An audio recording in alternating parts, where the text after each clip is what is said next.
What do you folks think? So I think that so here's who I wanna say on the Republican side that I think could potentially have a little bit of that AOC factor, and you guys may not agree with me, but I'd like to hear your reactions, is Elise Mhm. Stefanik.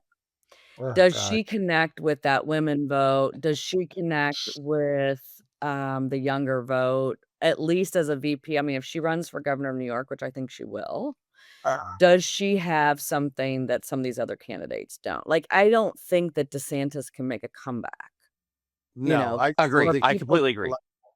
or people unfortunately, tired yeah. of JD, and this may not be Elise, next If there is a election, could female be 2. governor in the Republican Party who I think could take that next step, I don't think it's Stefanik. I think it's actually Arkansas Governor Sarah Huckabee Sanders. Yeah, yeah, she's good. Yes, you're right. Yeah, she is good, and I'm sorry for my very visceral reaction, but I have to say of all the people who sold out, of all the politicians who took every value and principle they had and threw them out the window for raw power, Stefanik is the worst, and I'm not usually into schadenfreude, but I did heartily enjoy when after getting rid of her staff and getting ready to move to her fancy apartment near the UN, Trump said, "Never mind." Couldn't have happened to a nicer person. So I think that and I just don't think she has that much charisma. So much of as we're talking about, so much of presidential elections are visceral. Chris Matthews asked a great question in 2000 and 2004, and that is if John Kerry and George W. Bush or Al Gore and George W. Bush were driving by and you had a flat tire, who would be more likely to help you stop and help you change the tire? And in both cases, almost 80% of the people chose Bush. And to Yep. me, that Yeah. perfectly encapsulates how people vote in presidential elections. Yeah. Do I want this guy in my living room for 4 years? Could I have a beer with this person? And that's where I think Stefanik would be challenging, though. Who knows? But I agree with you. DeSantis is not electable. So much again, the fact that he has a whiny voice. You wouldn't think that would be a big deal, but it is. People often hear the president more than they see him or her.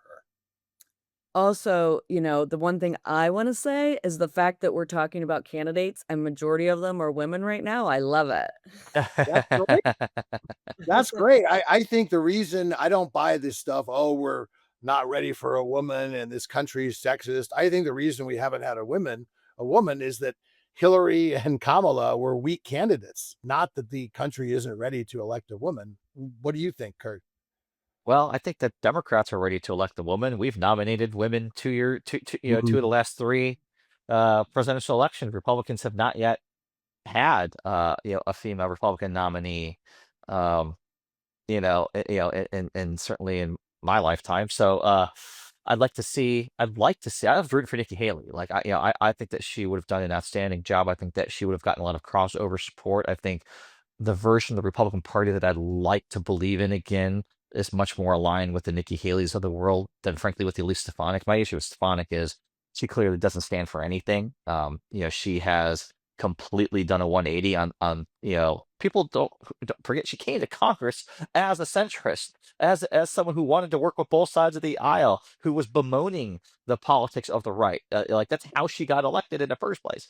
So to see someone do such a 180, like, okay, you don't believe in anything. Like I at least respect people like a Stephen Miller. Because Stephen Miller has been ideologically consistent the entire Right. going back to when I worked with him in the in Congress and when he was just comms director. He is exactly who he is on TV. He's not pretending. Like that's what he believes. Mhm. I can at least respect that because it's genuine. My issue is with people who I know don't believe what they're saying, that they wouldn't buy what they're selling, whether it's Lindsey Graham or Elise Stefanik and all the other cowards who Lindsey say one Graham. thing on TV and then behind the scenes whine and complain in the cloakroom, talk to reporters off the record about how horrible things are, and they can't believe that the Republican Party's turned to what it does. It's like, well, you guys are the architects of it. You've allowed it to happen on your watch. You don't get to complain about it when no one's watching. Well, I agree with you, Kurt, and it's funny you mention that because I used to take so much heat from the most members of my family tend to be more liberal, but I was a big defender of Jesse Helms for that Oh exact yeah, reason. He's like, "If Yeah. you wanna call me a redneck, go ahead." He was 100% consistent, and that's my point. There's never any straight talk anymore. Paul Wellstone, the late senator from Minnesota, Another example, liberal and loving it. Just be who you are. I may not agree with you, but I'll respect you. Elizabeth Warren And now, there's I mean, Bernie Elizabeth Warren. Sanders. Yeah. Yeah, I You mean, know, they're at least these people are consistent. They've always believed what they believe, and I think that would be someone who would be electable because again, I would have voted for Nikki Haley. I would have voted for Ron DeSantis. My point was always that the second Trump term came with unacceptable risks. And unfortunately, those risks, I think, are being borne out in spades. Once it became clear that Republicans were going to control the Senate, I tried to woo my Trump supporting friends by saying, look, she's going to be defanged. She can't do anything. None of this packing the courts and Medicare for all and the Green New Deal and all this hyperbole. And then Trump will be gone, and then hopefully we can get the Republican Party on the road to being back to where it was. And unfortunately, nobody really listened.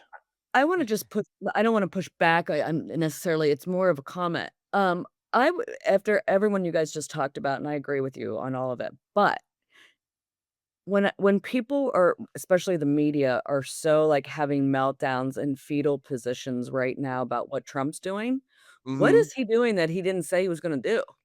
He talked about all of this Absolutely. forever. I mean, he's someone that's standing by, like, he believes in America. He wants he wanted people out of this country. I mean, he's doing what he said he was gonna do.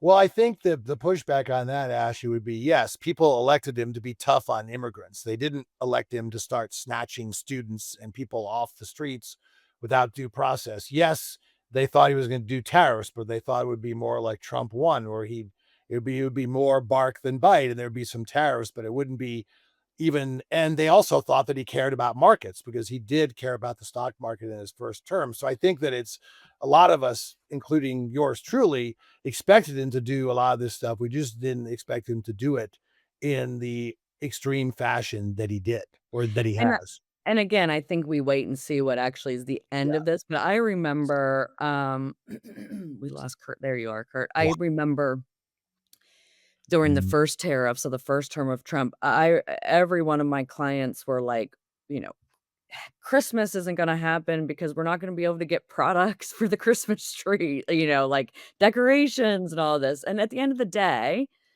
it kinda settled out. This is obviously more extreme, 100% agree, but, it'll be interesting to have this conversation 2 years from now.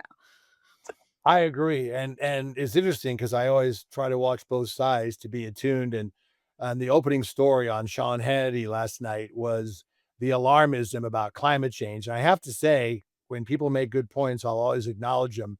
And the Democrats have really shot themselves in the foot because you've heard so many doomsday tales about how the world's going to end in 12 years if we don't do this or don't do that. And the climate crisis is going to mean that it's going to be uninhabitable and we're all going to be moving to Mars and blah, blah, blah. And yes, it's certainly real. And believe me, I think the carbon problem is very real. I believe in climate change, but I think the Democrats have really hurt their cause by being so alarmist about it.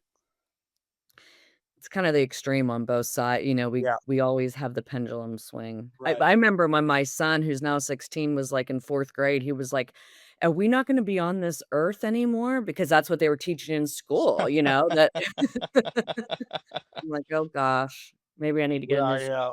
Well, it's unfortunately we're getting close to wrapping up, but I always love hearing what's going on with each of you. Kurt, what have you been up to the last few days or the last week? So I spent 4 days in Las Vegas, Nevada, experiencing the splendor of WrestleMania 41 with, Oh, did you get 120,000 people. did you get a special award the way the president did?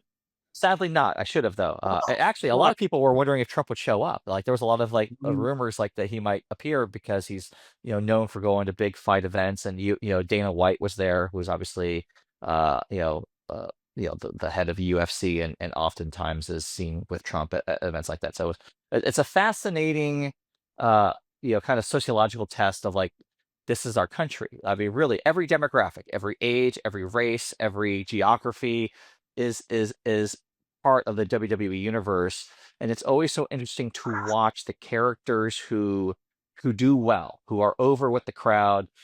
You have people that you're supposed to not like that get huge ovations, or people you're supposed to like that get no reaction. And it just, again, it informs my take on the power of personality. And I always tell people, and I say this all the time, if you do not understand how Donald Trump happened, no matter what you think of him, but how it happened, go to a WWE live event, Mhm. and you will see exactly what Trump has done and how he has borrowed from that WWE presentation and adapted it to the political stage so successfully. Did you Yeah. wrestle? Were you No, a I was just there. participant? Yeah, I'm a friend of the company, so I get to go to a lot of fun events with them, and I I've been a was lifelong joking. WWE fan. And if they ever gave me a chance to go into that ring in some capacity, I would do it. I just don't Excellent. wanna see your outfit, Kurt. I see you professionally. I don't want you to see you in one of those wrestling things. Well, I know what it would Kurt, be. It well, would be Lululemon jogger pants that are black, my Air Jordan 1s, and a yeah, T-shirt. baby. Well, I hope at some point you, might invite your 2 partners in crime to Yeah, join you because it would we could really do be a fun. Absolutely. podcast from WWE, Dave. I How love cool is that. that? How cool is that? All right, on that note, folks, I think we're gonna have to wrap things up. Thanks to all of you for joining us on another episode of Practically Political. For Ashley Davis and for Kurt Bardella, I'm Dave Spencer. Thanks for joining us, and we will see you next time.